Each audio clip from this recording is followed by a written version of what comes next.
আমি শোকে এতটাই মুহ্যমান হয়ে পড়েছিলাম যে আহার নিদ্রা সবকিছু ত্যাগ করে দরজা বন্ধ করে আমি শুধু চোখের জল ফেলছিলাম। কিন্তু কিন্তু আপনি সেটা শুনে ভাবলেন যে আপনিই দোষী, আপনার জন্য আমার জীবনটা নষ্ট হয়ে গেছে। আপনি নিশ্চয়ই এটাও ভেবেছেন যে আমিও আপনাকে তাই ভাবছি। না রাজিমা, না, আমার আপনার প্রতি কোনো রাগ নেই। দেখুন, আমার আপনার প্রতি কোনো অভিযোগও নেই। তাহলে কেন শুধু শুধু? সমৃদ্ধি, সমৃদ্ধি, আমি যে কিছুতেই শান্তি পাচ্ছি না। আমার ভেতরটা জ্বলে পুড়ে শেষ হয়ে যাচ্ছে। আমার বারবার মনে পড়ছে আমার আর তোমার প্রথম দিন, আর সেই জন্যই আমি। রাজিমা, সবাই জানে আপনি কি করেছেন, আর কার কপালের দোষে আর কার চক্রান্তে আজ আমার এই অবস্থা হয়েছে। আপনি যদি চান যে আমি লড়াই করে সুবিচার ছিনিয়ে আনি, তাহলে আমার পাশে থাকুন। আর সর্বনাশ চাইলে আপনি চলে যেতে পারেন, আমি আপনাকে বাধা দেব না। সমৃদ্ধি, সমৃদ্ধি, আমি তো চাই তুমি জীবনে সুখী হও। হ্যাঁ সমৃদ্ধি, আমি চাই তুমি আমার সামনে এসে দাঁড়াও। আমি সেই দিনটার জন্য অপেক্ষা করে বসে আছি, যেদিন তুমি এসে বলবে, রাজিমা, আমি জিতে গেছি। কিন্তু আর কোনো কিন্তু নয় রাজিমা, আপনি আমাকে কথা দিন, কথা দিন আপনি কোথাও যাবেন না, আপনি এই প্রাসাদেই থাকবেন, কথা দিন আমার।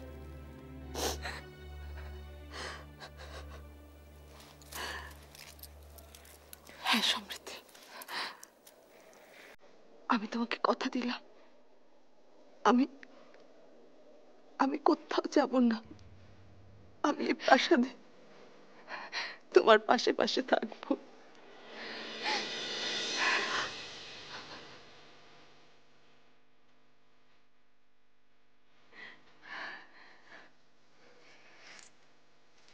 রাজিমা, আমরা কিন্তু তোমাকে খুব ভালোবাসি, আমাদের একটু দেখো।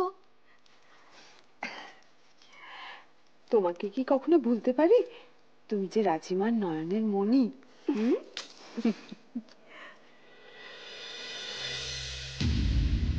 দেবী জাহ্নবী,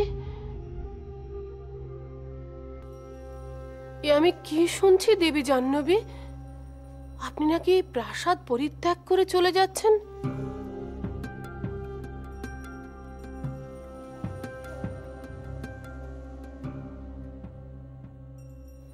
তাতে কি আপনাদের বিশেষ সুবিধা হয়?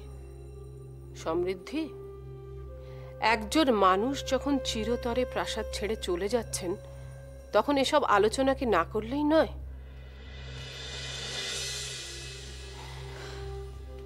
দেবী জাহ্নবী, আমি আপনাকে হাত জোড় করে অনুরোধ করছি, দয়া করে এ প্রাসাদ ছেড়ে যাবেন না, সিংহল অনাথ হয়ে যাবে।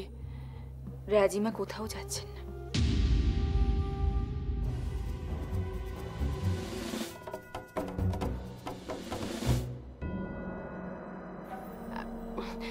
তাহলে তো খুবই ভালো হয় দেবী জাহ্নবী। আশা করি আপনার দেখানো পথেই এই প্রাসাদে আমরা আবার শান্তি ফিরিয়ে আনতে পারবো।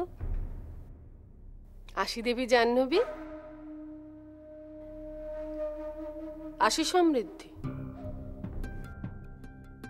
আমিও দেখছি আপনি কিভাবে এই প্রাসাদে থাকেন। আমি এক্ষুনি আপনার বিদায়ের ব্যবস্থা করছি দেবী জাহ্নবী।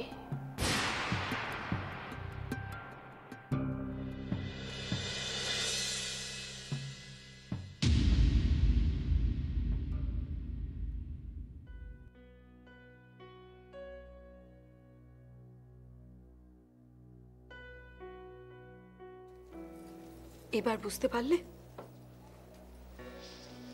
কথা হলো রাজিমা কিছু বুঝতে পারলেন কিনা। তিনি যদি বুঝেন তাহলে আর কোনোদিন নিজেকে আমার এই দুরবস্থার জন্য দায়ী করবেন না।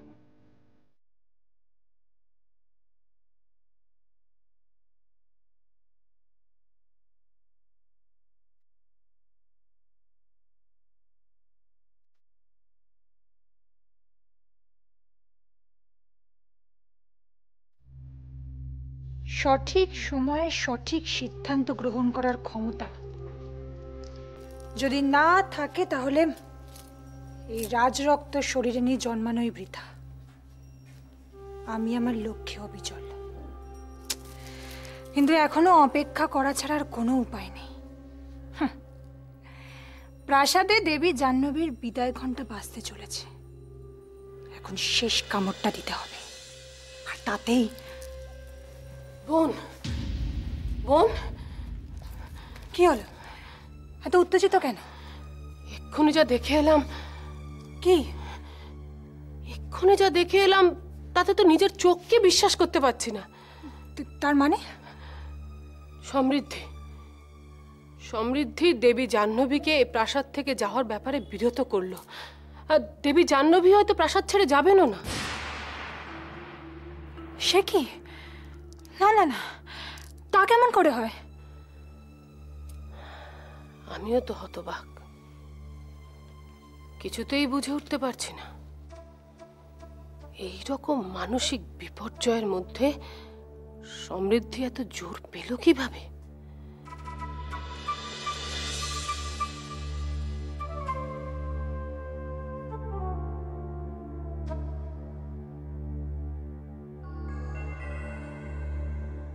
বোন, কি ভাবছো? আমি কিন্তু বেশ বুঝতে পারছি সমৃদ্ধি এই মানসিক জোরটা কিভাবে পেল। কিভাবে? সভায় যা ঘটেছে তাতে খনার সেরকম কিছু মানসিক বিপর্যয় হয়নি। সেই সেই সমৃদ্ধিকে উৎসাহিত করেছে দেবী জাহ্নবীকে আটকাবার জন্য। আবার আবার কণা, এবারও কি আমাদের পরিকল্পনা ব্যর্থ হবে? না, কিছুতেই না। যেভাবেই হোক আমাদের পরিকল্পনা সফল করতেই হবে। কিছুতেই খনাকে জিততে দেওয়া যাবে না বোন।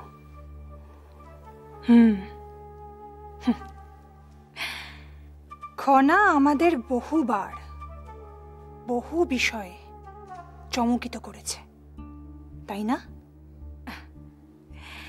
এবার তো আমাদের পালা। খনা আজ আশ্রম থেকে ফিরে এক অভূতপূর্ব চমকের সম্মুখীন হবে।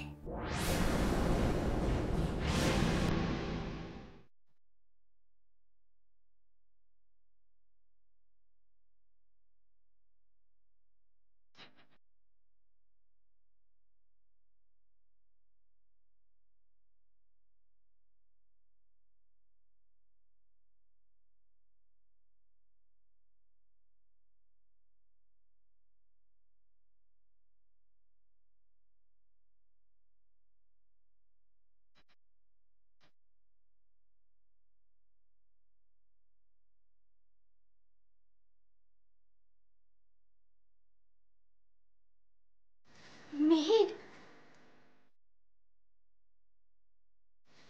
মেহের, আমি দুঃখিত তোমার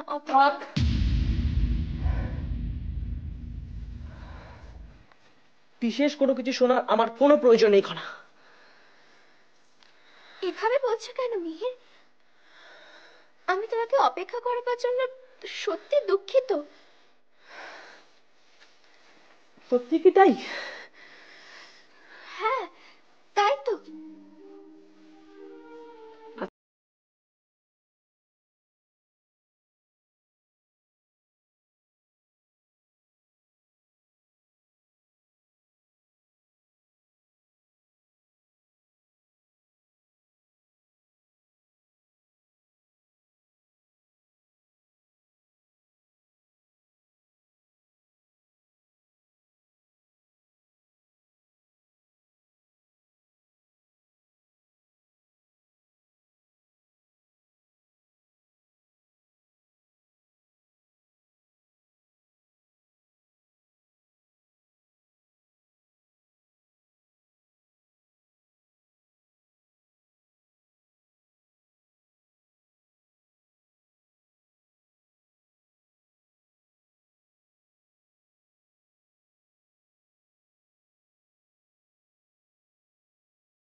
কি ভাবছেন রাজিমা? পুরনো দিনের কথা ভাবছি। এই প্রাসাদে কত আনন্দই না করতাম আমরা। আমি, উপদেশ্য, ঐশিকা, মহানামা। মহানামাকে এই প্রাঙ্গণে সামলাতে সামলাতে তো আমার কোনো কাজই করা হতো না। কি দুষ্টুমিটাই না ও করতো। অথচ আজ আজ সবাই কেমন যেন নিজেদেরকে দূরে সরিয়ে রেখেছে, তাই না? রাজিমা, ওই দিনগুলো আবার ফিরে আসবে, ফিরে আসবে, এই বিশ্বাস নিয়েই তো আমাদের। না সমৃদ্ধি, ওই দিনগুলো এ প্রাসাদে আর কখনোই ফিরে আসবে না। এ প্রাসাদে যেন কারো কুনজর পড়েছে, আর সেই কুনজর থেকে কেউ বাঁচতে পারবে না। তুমি দেখো না, সে কুনজরে তোমার জীবনটাও কেমন যেন। থাক না রাজিমা, আর কেন?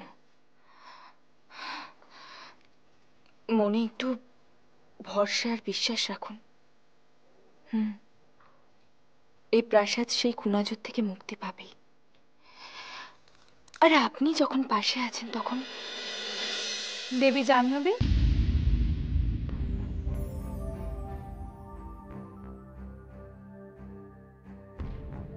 এসব আমি কি শুনছি বলুন তো? আপনি নাকি প্রাসাদ থেকে বিদায় নেওয়ার সিদ্ধান্ত নিয়েছেন?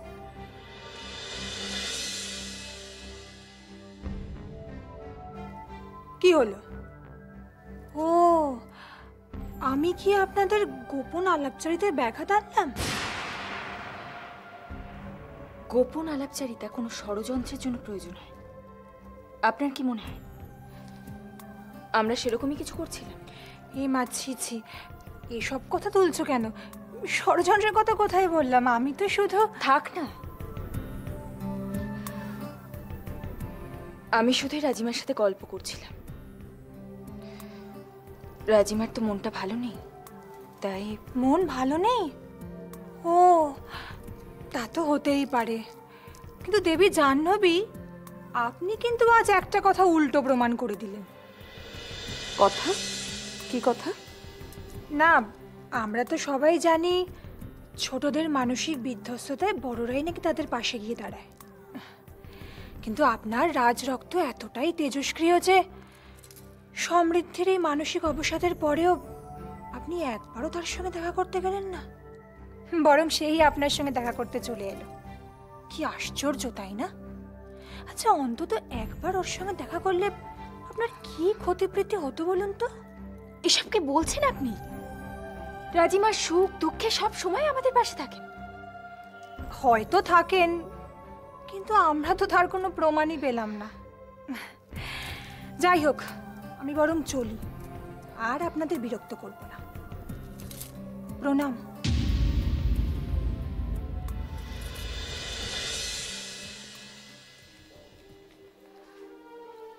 রাজিমা, রাজিমা, আপনি কিন্তু। সমৃদ্ধি, আমাকে একটু একা থাকতে দেবে? রাজিমা, রাজিমা, আপনি তো জানেনই ওদের আসল উদ্দেশ্যটা কি। আপনি প্রাসাদের কুনজরের কথা বলছিলেন না? এই এই সেই কুনজর। আপনি দয়া করে এদের কথায়।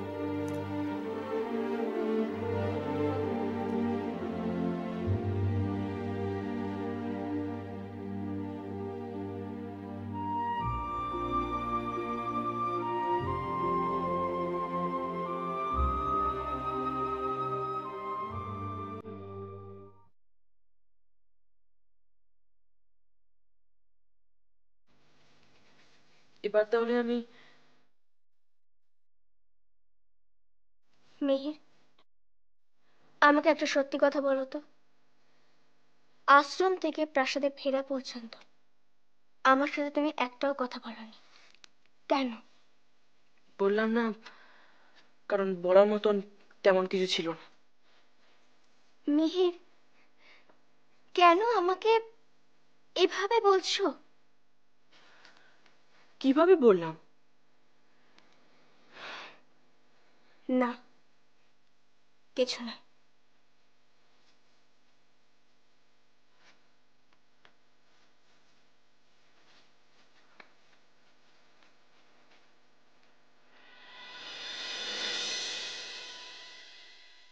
রাজকুমারী, আমি হয়তো আর তোমাকে আশ্রমে নিয়ে যাওয়ার জন্য আসতে পারবো না। কেন? শুনলাম তোমার বিবাহ নাকি আসন্ন। তাই এই অবস্থায় আমার সাথে প্রতিদিন আশ্রমে যাওয়াটা বোধহয় একান্তই অশুভনীয়। মিহির, এসব তুমি কি বলছো? ঠিকই বলছি রাজকুমারী। যদি শীঘ্রই তোমার বিবাহ হয়ে যায় তাহলে আমার পক্ষে মিহির, আমার বাবা মা অনুপস্থিত, আর তাদের অনুপস্থিতিতে এই সিদ্ধান্ত কিছুতেই গৃহীত হবে না।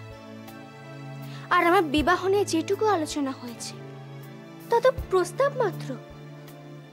তবু আজ নয় কাল তো এই সিদ্ধান্ত গৃহীত হবেই। যতদিন না আমার মা বাবা ফিরছেন ততদিন আমি এই ব্যাপারে কোনো আলোচনা করতে চাই না মিহির। মহারাজ আর রানীমা কবে ফিরছেন?